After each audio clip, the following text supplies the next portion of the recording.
tēnā koutou katoa. Nau mai hoki mai ki Te Māwhai me te Kōnae tuarima o tēnei Terenga Tākaro e whai atu ana i te pūrākau mō Aloy Horizon Zero Dawn. Ai, kua hinga a Rost o te āhua nei kua tata hemo a Aloy i te hoki hoki haere, te mahara e rā āhuatanga e whakamataku ana i aia kei te tiro ki roto pū i te wairo i te ngākau e mona āhuatanga katoa. Oi. Aloy, I'm so sorry. Ko te timatanga tēnei e hoa mā. O tana kawe i ngā āhuatanga katoa i te matua o tēnei pūrākau. I runga pū i ona poko whiwhi.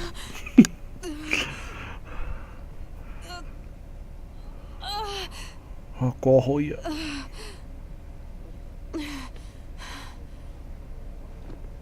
Kei whia tēnei wāhi.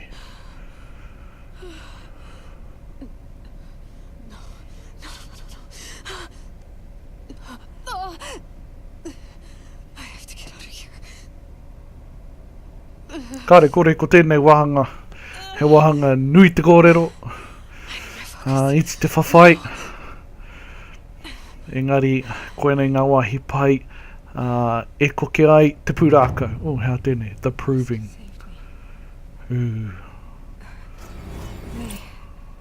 They must have found me before I bled out. Ngā whakaawe awe, ngā awe ngā. Why is no one here? O era I mate I te proving. I need to find my focus. Te kōpū o te maunga. Koinei tinga o tēnei wahanga, me haere au ki whea. Karekau. He ana. Te kōpū o te maunga. Ai, kei ro ana. Ke konei pēr ki te ai. Taku rākau, taku kōpere, taku rāti, taku arotahi. Āna, ko ki te arotahi. Am I inside the sacred mount? But only matriarchs are allowed inside. Wāhi tapu te āhua nei. Arotahi te tiro. I don't see my bow here.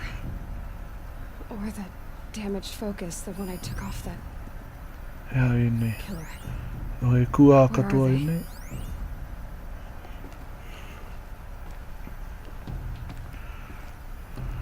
Me haere au ki te me kimi au taku rāti, taku kōpere aku rākau. Koinei te pai o te arotahi ka ka whakamahia te arotahi, ka tīpakohia e rā mea e noho ana I ngā tahataha. I'm picking up some kind of signal. Ke whea tērā, irirangi. Ke mea nau mea he. He mea e hunana, he ara e hunana, te teo ki te tāra. Ore. Taiwa. Tūwhirangia. Ka pene au te nuinga o te wairoto e nei momo kemu I te mea. I ētehi wā ki te hipako I tētehi wahanga o te pūrākau. E kore a muri e hoki ane, te rā momo. Kaore e tae e koe, te hoki whakamuri. Kia hipa no te tehi wahanga nui o te pūrākau anā kua tūwhera no tēnei wāhi ki a koe. Ki te rapurapu hai. Anei, hea tēnei. Te tiro. He ara huna. Kao. Haka. Oh, tata. Hea tērā. He puiaki. Hea tērā. Power cell. Some kind of power cell. I wonder what it's for. Ancient armory. Hea te kupu Māori mo te ama. Mō tā uki e nei. Mō maira anō. E kakahu ama. No ngā matua tūpuna. Te ahua nei me kimi au I ētehi I enei momo power cells. Enei pūngao.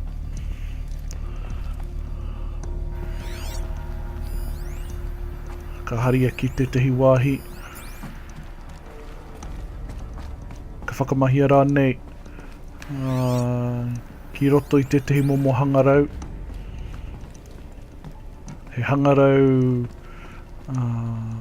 whakapakari aku kākahu ārai.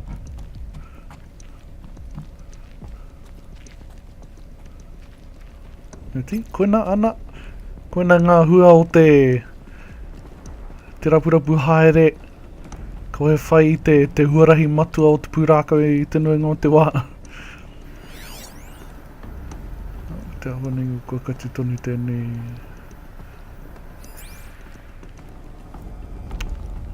Mea, ko te awa nei mea. Kimi au I tētehi mea hei tūwhera te kuaha nei.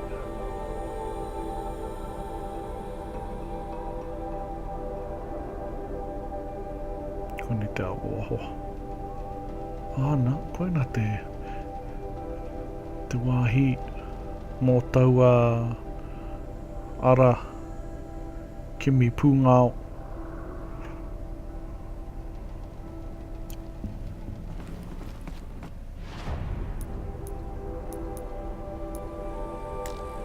Ai, whai tonu I taku. Ara matua no tēnei wā. Kia puta au I te kōpū o te maunga. Ka tere hine. Ki roto rā. Te tiro. There. Hei rirangi. With the rest of my things. Ko aku rākau nei, taku rāti, taku kōpere.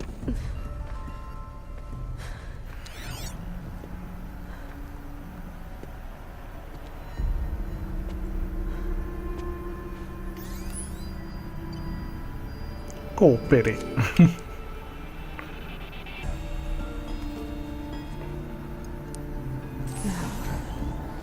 Wari au I tāhai au I tēnā arotahi.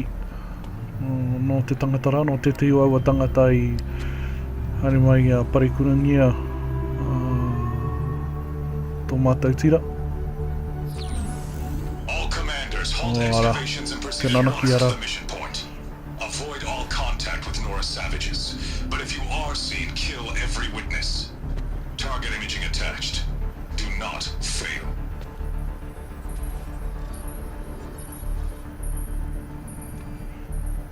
Aha koe, tupu ana nei tangata I tētehi wā hangarau kore. Who says I'm like other Nora?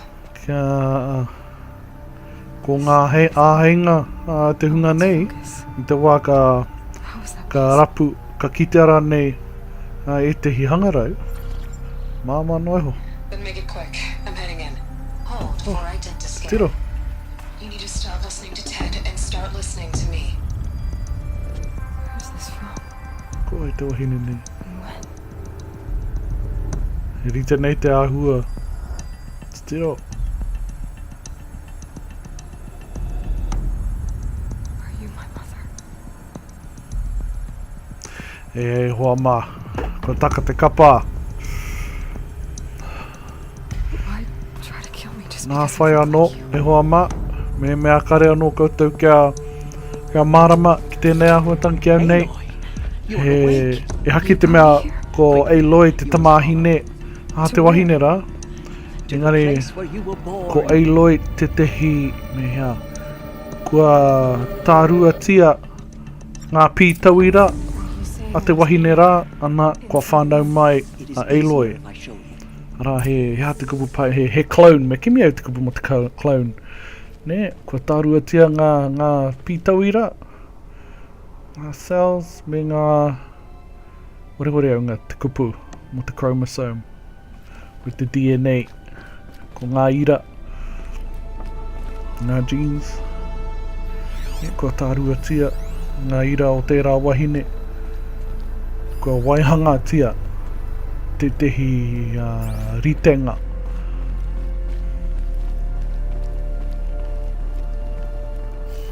Kare kore ka whaki te kuia nei, ngā kōrero katoa. Kia Aloy, no whea ia. Hea te take i rā wahongia ia. I panaia ia.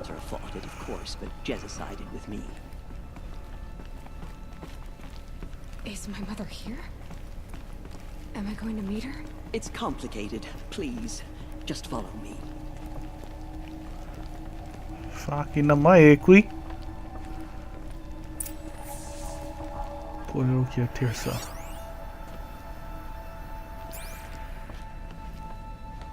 Does my mother look like me, but with short hair? I don't see how that could be. You were not born of a woman, Aloy. The mountain is your mother. Ko papatu anuku! What are you talking about? Te whae o ngā whae. Come. Te marekura o ngā marekura. Patahana o mōku.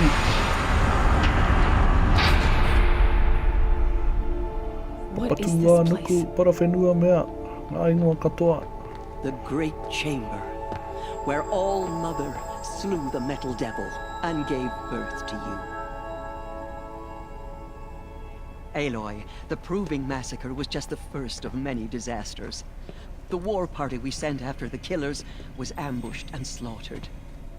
But what does that have to do with where I was born?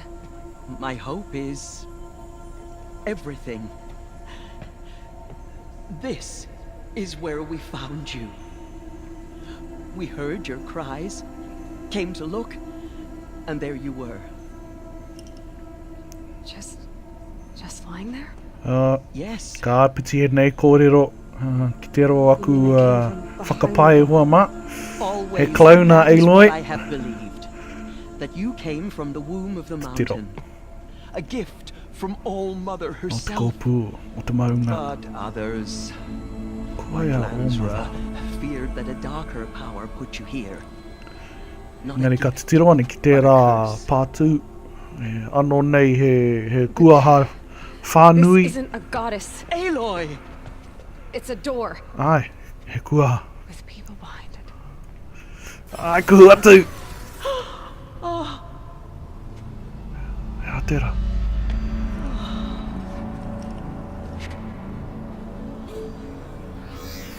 Hold for identiscan. The goddess speaks. Just like the woman I saw.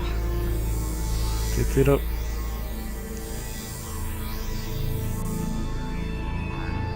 Error. Alpha registry corrupted. Identity cannot be confirmed.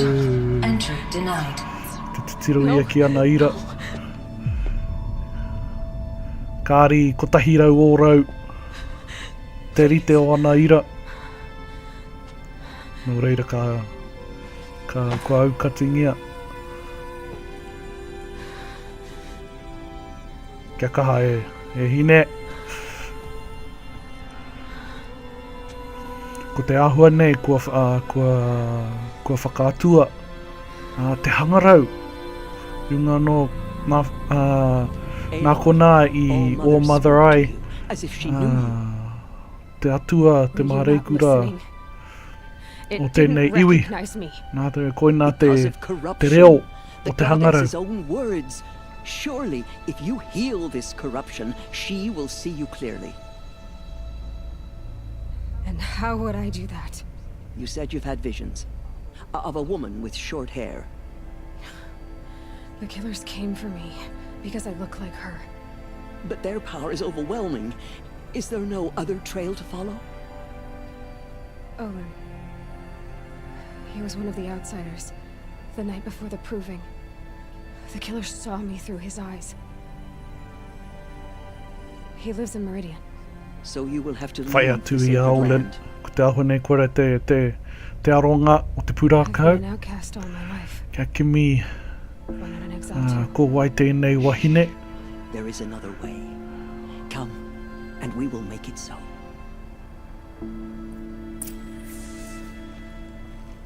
You said the Whai tribe was atu on the te brink kuia, of yeah. extinction. What happened? After the massacre at the Proving, a great war party was sent after the killers. Less than half survived.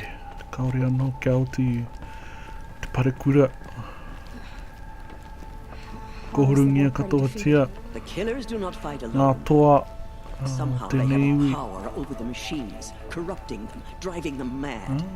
So the killers got away? Yes. And now the only plan my sister matriarchs can agree to is to sing the hymn of atonement and beg for All Mother's mercy, as though she would not want us to help ourselves. Then, what's your plan? This was my plan. To show you where you were born and loose you to follow the destiny All Mother intended for Kākina e you. kui kapai. The other high matriarchs are waiting for Pai e us. nei momo pūrākau kia hau e hoa mā.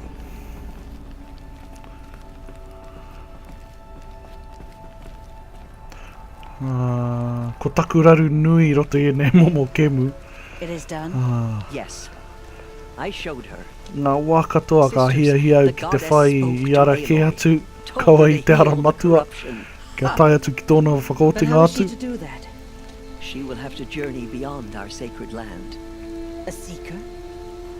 If the goddess spoke, it must be so. You would name this thing a seeker? Sister, For once, Lansra, join with us. Nai ho mai tawa honore. This will be your A sin, seeker. not mine. Send her seeking, Kai and may rapa. she never be seen again. Kai rapa. Seeker. Rapatoa. Karapaka. Aloy, Kimi by noa. the holy grace of the one goddess, we hereby anoint you a seeker of the Nora tribe.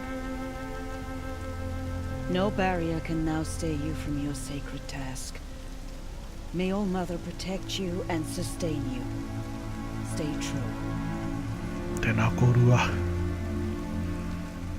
I will make ready for the hymn.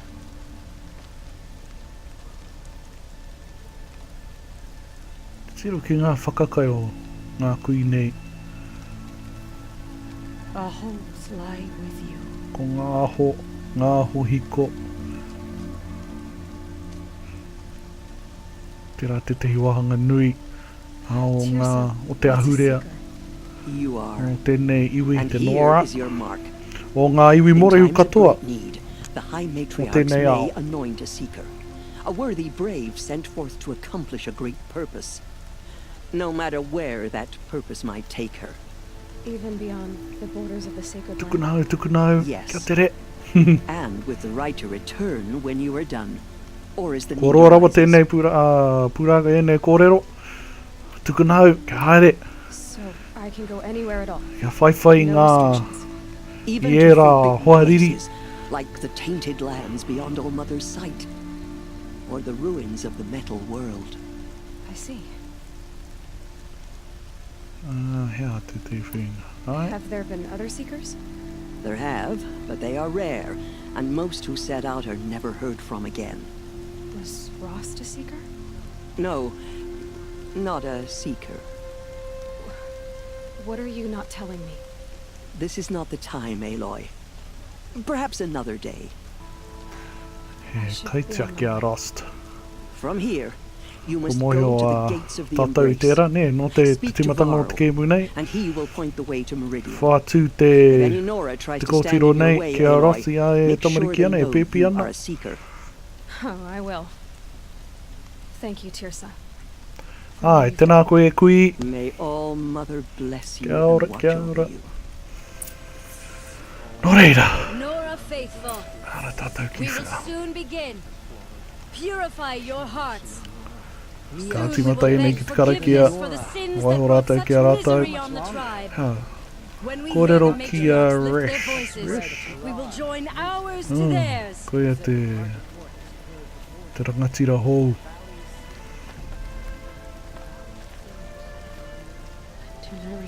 to you. You're... you. How did this happen? Ei niitä ota. Koinei tangata. No. Aika haere. Ai kia ne, koina ne. Me putaki te ao. Kei whea. Te tiro. Kia kupūkenga. Pūrākau.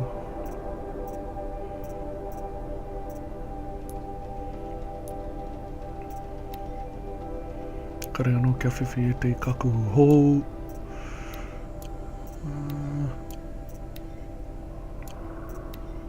Anei aku ka Kupu Hou.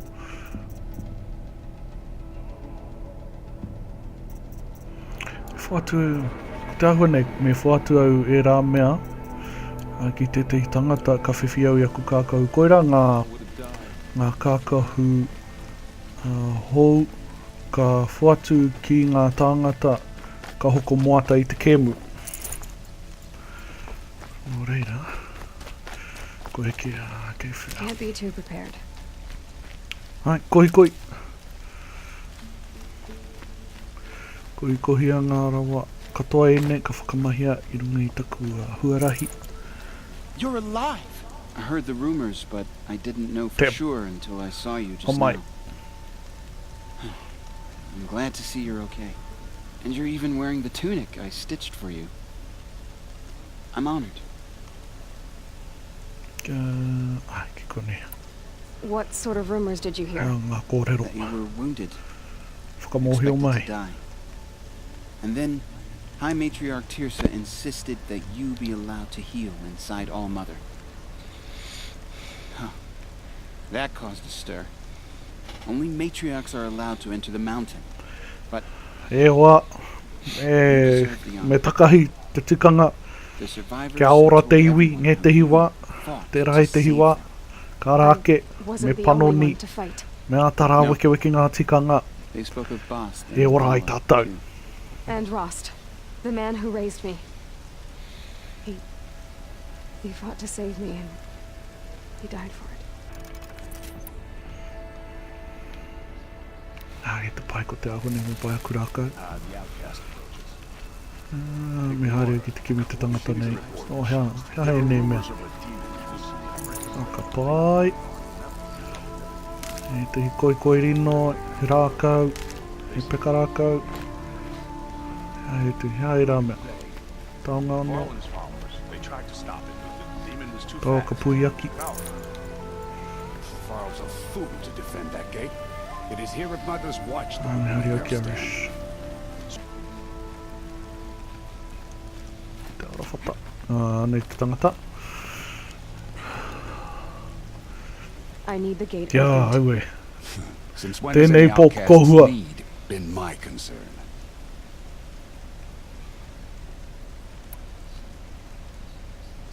Since I was anointed a seeker. Ka Now open the pai gate. e hine. You, a Karawhiwa. Have Tirsa and Jezza gone insane? Bad enough whakahono that they retia let koe. you go the proving. E ngā But to kuia. nurse you back to health inside the sacred mountain?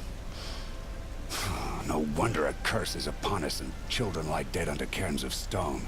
Tō tero, e hoa. Hea te, te manawa ai. How can you be so Takahi, heartless? takahi tangata. I fought beside those children, shoulder to shoulder and back to back. I saw them fall.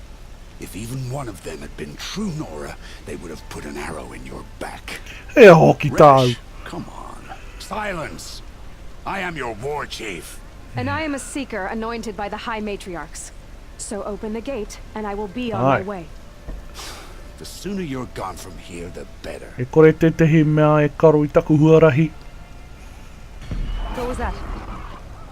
He toa rapa hau. Hea te...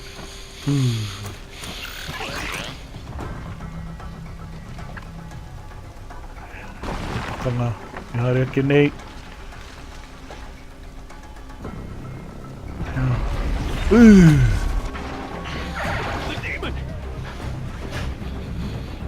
Te ramo moko nui. Moko rino. Te tiro.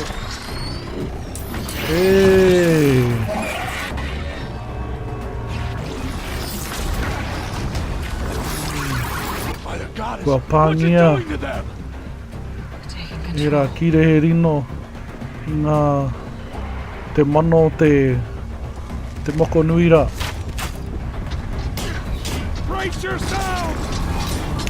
E paka ngā kei te haere hoa mā, ane. Koera te āhua. E ahi ana e te mokorino rā te tuku I tana mana, mana riaka. Ki e rā kire he rino. Hei mōkai, mana. Whakari tēnei. Gotta get in position. Here it comes. Kauma mai, ka pāngia. Ka pai. Oh, wait. Watch the Striders! It's driven them mad! Ngā tā whawhai te tuatahi. Tā whawhai te... Oh, wait. Oh, wait.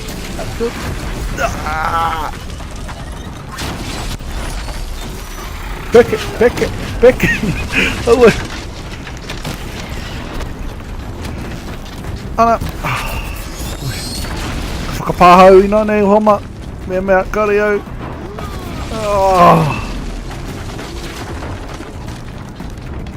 Ki te kore au wātea, ki te kore au kia koutou anei te. Koinei take. Ngā tā whai te tuatahi.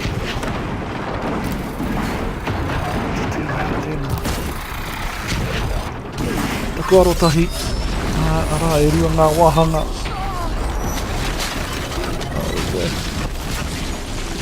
Rongoa. Pai, tā whai. Tahi atua no te tā whai. E rua ngā mea ai, e rā mea e rua. Kore take! Ai, me peke au, kau e tūkiri. Ki wanga pū o te ahi. Karo! Ana. Hua, te mea o runga te tuatahi.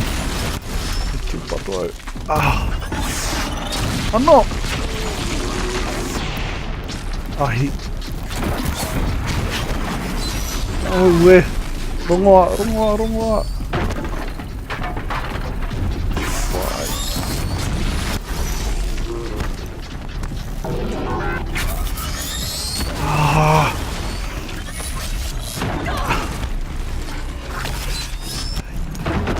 Kātehi. Uri te kamera, uri te...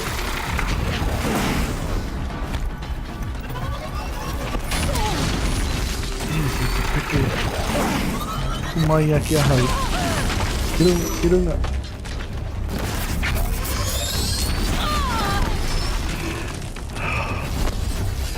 Me paku prakatahi au, ki te whakamahi ngā pukenga Aloy.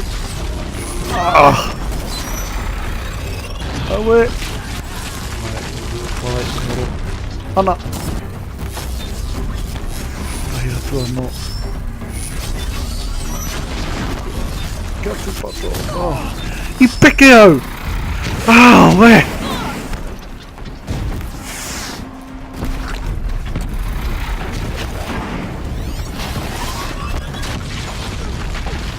Ki te ahi.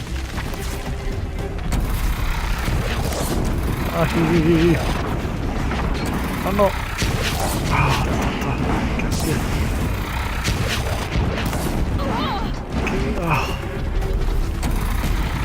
Te ahi! Ana. Tētehi mea hiko. E peke ki rungi te mea hiko.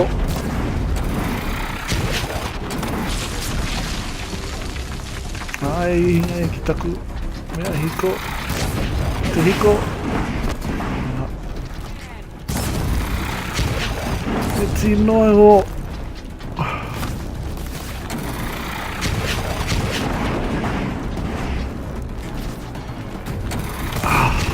Pai. Te atua no. Pena. Te kopere. It's down. We. The killers at the proving.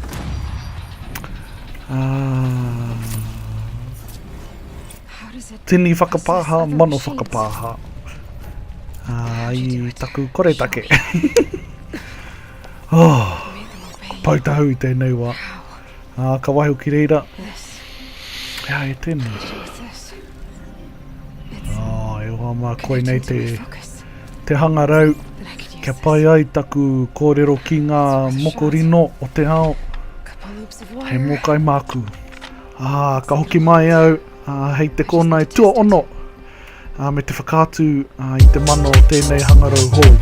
Hei kona rai, hoa mā.